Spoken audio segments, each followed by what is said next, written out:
Welcome to my channel. ఈరోజు excretory products and their elimination ఈ చాప్టర్లో యూరిన్ ఫార్మేషన్ అనే టాపిక్ తెలుగులో ఎక్స్ప్లెనేషన్ ఎలా ఉంటుందో చూద్దాం. యూరిన్ ఫార్మేషన్ టాపిక్లో it includes 3 main steps process that takes part in different parts of the nephron. దీన్ని మనం ఒక క్వశ్చన్ తయారు చేసుకోవచ్చు.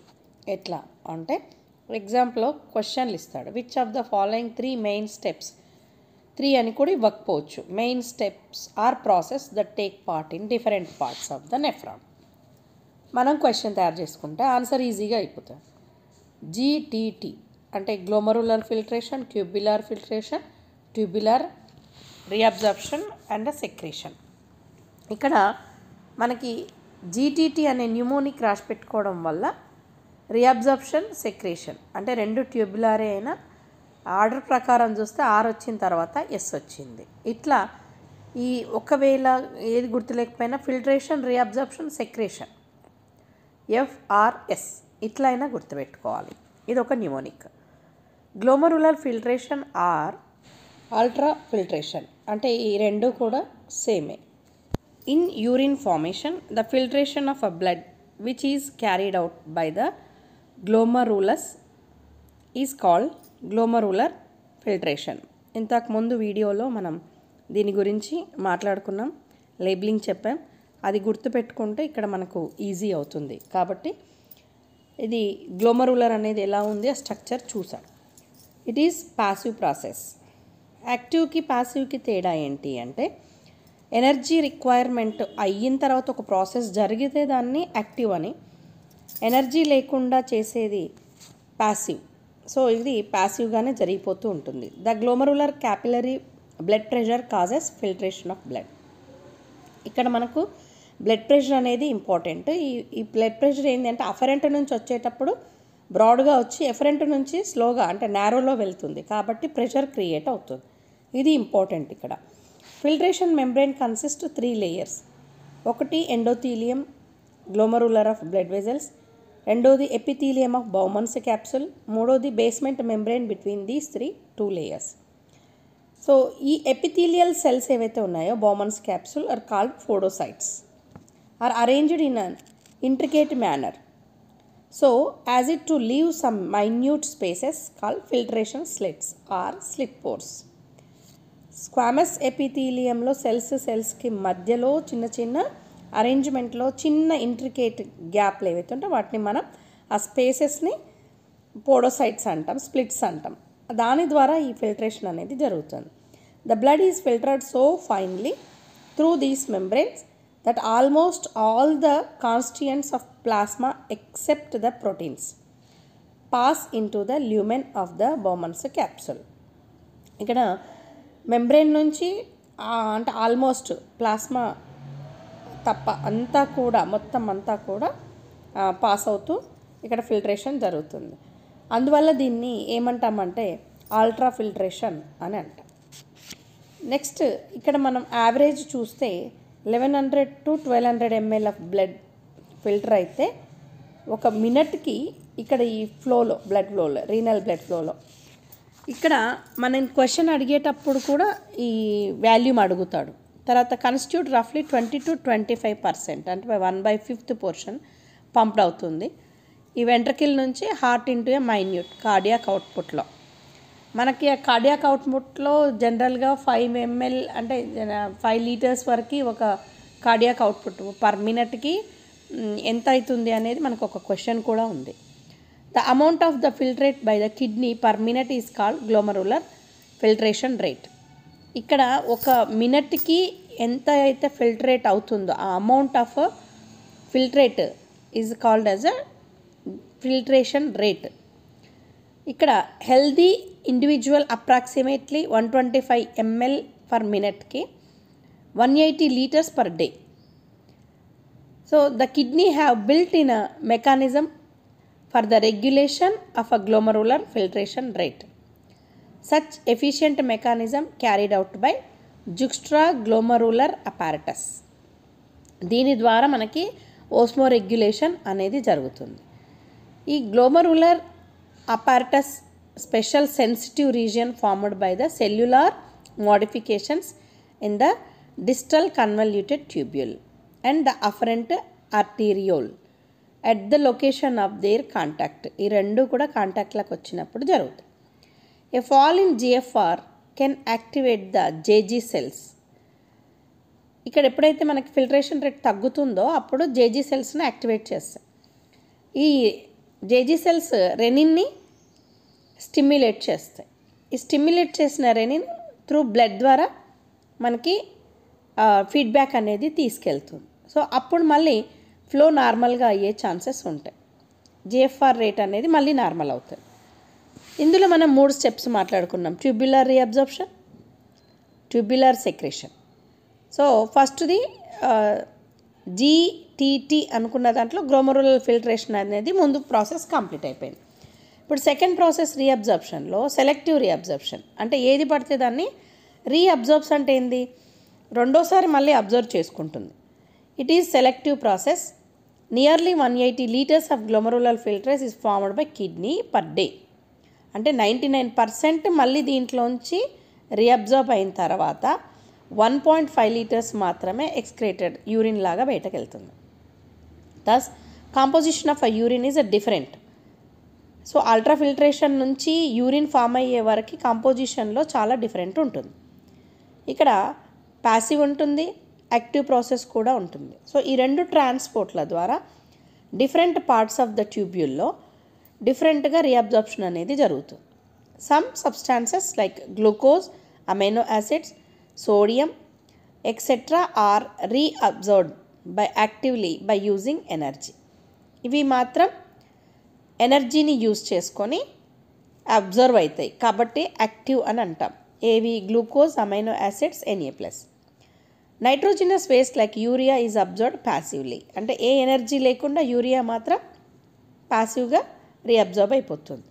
రీఅబ్జర్ప్షన్ of water also occurs passively. Water కూడా ప్యాసివ్గానే అవుతుంది. In this initial segments of tubule అంటే నెఫ్రాన్లోనే ఇది జరిగిపోతుంది.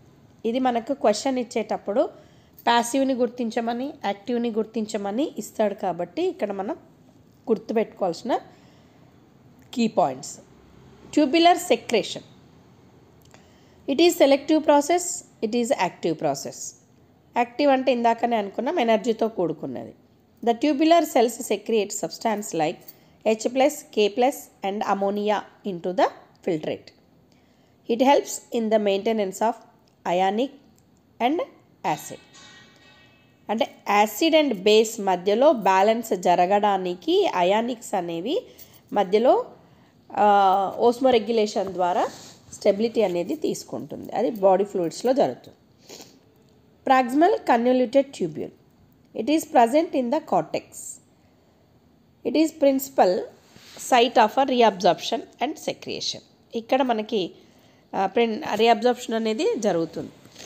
మనకు ఈ డయాగ్రామ్ గుర్తుపెట్టుకుంటే కూడా చాలా విషయాలు ఇందులో తెలుస్తాయి. ఎగ్జామ్ పాయింట్ ఆఫ్ వ్యూలో రికాల్ చేసుకోవడానికి కూడా చాలా ఈజీగా ఉంటుంది.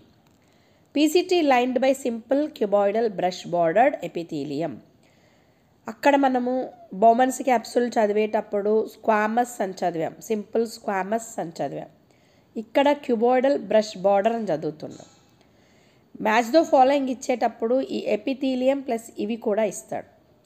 పీసీటీ, బౌమన్స్ క్యాప్సూల్ ఇవి ఇచ్చి సెల్స్ అడుగుతాడు. Surface area for reabsorption. All of the essential nutrients like glucose, vitamins etcetera ఇవన్నీ కూడా ఎక్కడ న్యూట్రియంట్స్ ఇందులో ఉంటాయి. 70 to 80% of electrolytes and water are reabsorbed by this segment. ఈ సెగ్మెంట్లో 70 నుంచి 80% వరకు మళ్ళీ ఇవన్నీ కూడా రీఅబ్జార్బ్ అయిపోతాయి.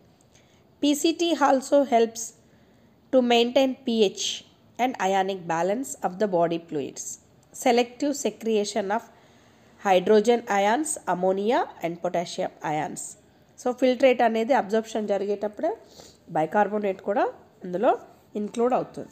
సో పిక్చర్ అబ్జర్వ్ చేస్తే ఇక్కడ మనకి పీసీటీ ఇచ్చాడు, డీసీటీ ఇచ్చాడు. 1 అనేది పీసీటీ ఉంది, 4 అనేది డిస్టల్ డీసీటీ ఉంది.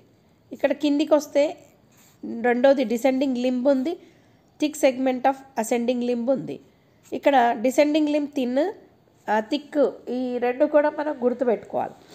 తర్వాత యారో మార్క్స్ ఎలిమినేట్, అంటే యారో బయటకి చూపిస్తుంది అంటే అబ్జర్వ్ అయినట్టు, యారో లోపలికి చూపిస్తుంది అంటే H+ NH3 లోపలికి చూపిస్తున్నాయి కాబట్టి ఇక్కడ సెక్రియేట్ అయినట్టు. ఈ పిక్చర్లో చాలా మ్యాటర్ ఉంది. రైట్ సైడ్ చూస్తే ఇందులోకి తేడా ఏముంది అంటే పీసీటీలో H+ NH+ లోపలికి అంటే సెక్రియేట్ అయినట్టుంది. ఇక్కడ మన డీసీటీకి చూస్తే K+ ఒకటి వచ్చి సెక్రియేట్ అయినట్టుంది. ఇక్కడ 3 ఉన్నాయి, ఇక్కడ 2 ఉన్నాయి. అట్లనే ప్రాక్సిమల్ పీసీటీలో HCO3 బయటకి, NaCl, H2O, న్యూట్రియంట్స్ K+ బయట కనిపిస్తున్నాయి. ఇక్కడ మాత్రం NaCl, H2O, HCO3 అంటే ఇక్కడ దీనికి మిస్ అయింది ఏంటి అంటే న్యూట్రియంట్స్ K+ అనేది మిస్ అయినాయి. ఇది గుర్తుపెట్టుకోవాలి, రెండింటికి డిఫరెన్స్. ఇప్పుడు మనం బిట్ రాసేటప్పుడు ఈ డయాగ్రమెటిక్ దాంట్లో ఏవైతే గుర్తున్నాయో దాంతో బిట్ ఈజీగా రాయొచ్చు. డిసెండింగ్ లింబ్లో చూస్తే H2O అనేది రీఅబ్జార్బ్ అవుతుంది అంటే బయటకు వచ్చింది. NaCl డిజిటల్ అంటే అసెండింగ్, థిక్ అసెండింగ్లో NaCl బయటకు వచ్చింది అంటే ఏ పార్ట్లో ఏది బయటకు వస్తుంది కూడా మనం ఈజీగా గుర్తుపెట్టుకోవచ్చు. అదే NaCl అండ్ యూరియా అయితే మనకి ఇన్నర్ మెడ్యులాలో కింద కలర్ కూడా డిఫరెంట్గా ఉంది. ఇన్నర్ మెడ్యులాలో ఎక్స్క్రేషన్ అంటే రెండింటి మధ్యలో ఏం జరుగుతుంది, ఒక దగ్గర నుంచి ఎగ్జిట్ అయ్యి ఒక దాంట్లో ఎంట్రీ అవుతుంది. సో ఇక్కడ మనకు అయానిక్ బ్యాలెన్స్ అనేది తెలుస్తుంది. అట్లే కలెక్టివ్ డక్ట్లో చూస్తే H2O బయటకు వచ్చింది, K+ లోపలికి అండ్ H+ లోపలికి వెళ్తుంది. అంటే అయానిక్ బ్యాలెన్స్లో మనం గుర్తుపెట్టుకోవచ్చు. NaCl 2 టైమ్స్ బయటకు వచ్చింది, 3 టైమ్స్ బయటకు వచ్చింది. ఎక్కడ ఇన్నర్ మెడ్యులాలో కింద థిన్ సెగ్మెంట్ అసెండింగ్ లింబ్లో అండ్ పైన ఒకసారి యాక్టివ్ ప్రాసెస్లో, కింద ఒకసారి ప్యాసివ్ ప్రాసెస్లో, అండ్ ఇక్కడ కలెక్టివ్ డక్ట్లో NaCl బయటకు వచ్చింది. అంటే ఇప్పుడు ఈ పిక్చర్ కనుక బాగా అబ్జర్వ్ చేస్తే మనం ఏ క్వశ్చన్ అయినా ఈజీగా క్రాక్ చేయడానికి ఒక మంచి స్టెప్ ఇది. Loop of Henle, it is present in the medulla. Reabsorption is minimum in its ascending limb. However this region plays a significant role in the maintenance of high osmolarity of medullary interstitial fluid. మనకి ఇక్కడ 2 ఉన్నాయి. Descending limb ఏమనుకున్నాము అంటే ఇంతకుముందు పిక్చర్లో మన అరచేయి ఏదైతే ఉందో అది పామ్ లాగా ఫింగర్స్ ఇలా పెడితే కప్ షేప్లో ఉంటుంది. కింద మణికట్ ఏదైతే ఉందో అక్కడ నుంచి కింద డైరెక్షన్లో వెళ్తే దాన్ని డిసెండింగ్ లింబ్ అని, మోచేయి నుంచి పైకి భుజం కనెక్టివిటీకి వెళ్ళేది అసెండింగ్ లింబ్ అని అనుకున్నాం. డిసెండింగ్ లింబ్ ఎప్పుడు కూడా పర్మియబుల్ ఉంటుంది, అసెండింగ్ ఎప్పుడు ఇంపర్మియబుల్ ఉంటుంది. ఈ రెండింటికి గుర్తుపెట్టుకోవాలి. సో పర్మియబుల్ ఏంటి, water at almost impermeable to Na+. Solutes. This concentrate filtrate as it moves down. ఇక్కడ అసెండింగ్ లింబ్లో చూస్తే impermeable to water and permeable to electrolytes. They are reabsorbed here either actively or passively. So concentrated filtrate pass upward, it gets diluted due to the passage of electrolytes to the medullary fluid. ఇక్కడ మనకి concentrate అయితే అవుతుంది. Distal convoluted tubule, it is present in cortex. ఇదేంటి, active reabsorption of Na+H2O. DCT is also capable of reabsorption HCO3 and selective secretion of hydrogen and potassium ions. NH3 to maintain pH sodium potassium balanced in blood. ఇదంతా చదివినప్పుడు ఎలా గుర్తుపెట్టుకోవాలి, చదువుతుంటే మర్చిపోతాం కదా దీన్ని. అసలు మామూలుగా ఎగ్జామ్లో రాసేటప్పుడు ఇదంతా ఎలా గుర్తుంటుంది అంటే మీకు ఆల్రెడీ నేను ఇంతకుముందే పిక్చర్ని మాత్రం బాగా గుర్తుపెట్టుకొని పార్ట్స్ గుర్తుపెట్టుకుంటే ఆ పిక్చర్ని రికాల్ చేసుకొని ఎక్కడ ఏ పార్ట్లో ఏం అబ్జర్వ్ జరిగింది అనేది తెలుసుకోవడానికి ఈజీగా ఉంటుంది. నెక్స్ట్ కలెక్టింగ్ డక్ట్, ఇది long and extend from cortex of the kidney to the inner parts of the medulla. Large amount of water could be reabsorb. ఇందులో వాటర్ బాగా రీఅబ్జార్బ్ అవుతుంది and to produce concentrated urine. This segment allows passage of small amount of urea. దీంట్లో small amount of urea అనేది pass అవుతుంది into medullary interstitium to keep the ఓస్మోలారిటీని balance చేయడానికి. It also plays A role in the maintenance of pH and ionic balance. Blood by the selective secretion H+ and K. H+K+ అయాన్స్ని release చేయడం, observe చేసుకోవడం ద్వారా ఈ selective అంటే secretion ద్వారా ionic balance pHని ఇది మెయింటైన్ చేస్తుంది. So mechanism of concentration of the filtrate చూస్తే mammals have the ability to produce concentrated urine. Henle loop and vasa recta రెండు కూడా సిగ్నిఫికెంట్ ఇవి. ఇక్కడ కౌంటర్ కరెంట్ ఫ్లో అంటే ఏంటి, వాసా రెక్టాలో బ్లడ్ పైకి వెళ్తే కింద పీసీటీ డీసీటీలో హెన్లీ లూప్లో కిందికి వస్తుంది, అంటే ఆపోజిట్ డైరెక్షన్లో. Filtrate in the two limbs Henle limbs the flow of blood through the two limbs of vasa recta, దీన్నే మనం కరెంట్ ఫ్లో అంటాం, కౌంటర్ కరెంట్ ఫ్లో అంటాం. Proximity between the Henle loop and vasa recta as well as counter current in the help to maintain. Proximity అంటే దగ్గరగా ఉండడం వల్ల వీటి plasma membranes through ions exchange అవ్వడం వల్ల ఓస్మోలారిటీ రెగ్యులర్గా మెయింటైన్ అవుతూ ఇన్నర్ మెడ్యులరీ ఇంటర్స్టిషియంలో ఇది కాన్సన్ట్రేట్గా ప్లస్ కాన్స్టాంట్గా ఉంటుంది. The osmolarity gradient of kidney interstitium ranges between 300 to 1200 m osmolarity per liter from the cortex to the inner medulla. ఇది మన క్వశ్చన్ ఇచ్చేటప్పుడు ఎక్కడి నుంచి ఎక్కడికని అడుగుతాడు. This gradient is mainly caused by NaCl and urea. ఈ రెండింటి మధ్యలో మెయింటెనెన్స్ వల్ల జరుగుతుంది. అట్లనే ఇప్పుడు ఒక పిక్చర్ చూద్దాం మనం, diagrammatic representation of nephron and vasa రెక్టాలో. ఇది ఇక్కడ చూసినప్పుడు పైనుంచి కిందకి బాగా అబ్జర్వ్ చేస్తే పైన 300 కింద 1200 డయాగ్రామ్లోనే ఉంది. ఇక్కడ మనం NaCl చూడండి అసెండింగ్ లింబ్లో which is exchange descending limb of vasa recta. అంటే వాసా రెక్టాకి డిసెండింగ్ లింబు, దానికి అసెండింగ్ లింబు, అంటే రెండు ఆపోజిట్ వేలో ఉన్నాయి కాబట్టి కౌంటర్ కరెంట్ ఫ్లోలో రెండు కూడా ఎక్స్చేంజ్ అవుతాయి. అట్లనే NaCl return to the interstitium ascending limb, మళ్ళీ వాసా రెక్టాలో డిసెండింగ్ లింబ్. ఇట్లా urea is reabsorbed passively interstitial medullary fluid and small collecting డక్ట్లోకి. Urea renders into ascending and the segment of loop of Henle, diffusion జరుగుతుంది. ఇక్కడ transport substance ఏదైతే ఉందో facilitated by special arrangement of Henle loop, అదేంటి vasa recta is called counter current mechanism. ఈ counter current mechanism ఎట్లా help చేస్తుంది, maintain a concentration gradient of the medullary interstitium. Presence of interstitial gradient helps in an easy passage of water from collecting tubule, so thereby concentrating the filtrate. Water ఎక్కువగా observe అవ్వడం వల్ల దానిలో ions అన్నీ కూడా అంటే ఎక్కువగా ఉండడం వల్ల ఇది కాన్సన్ట్రేట్గా మారుతుంది. Human kidney can produce urine nearly 4 times concentrated than the initial filtrate.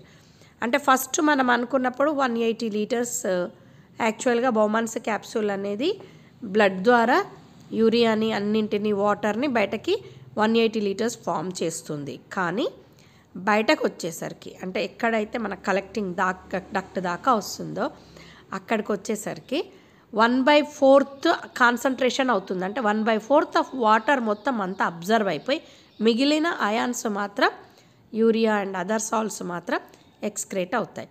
So అంతగా మనకు కాన్సన్ట్రేషన్ అనేది జరుగుతుంది. నెక్స్ట్ వీడియోలో ఇంకొక టాపిక్తో కలుద్దాం. Thank you for watching this video.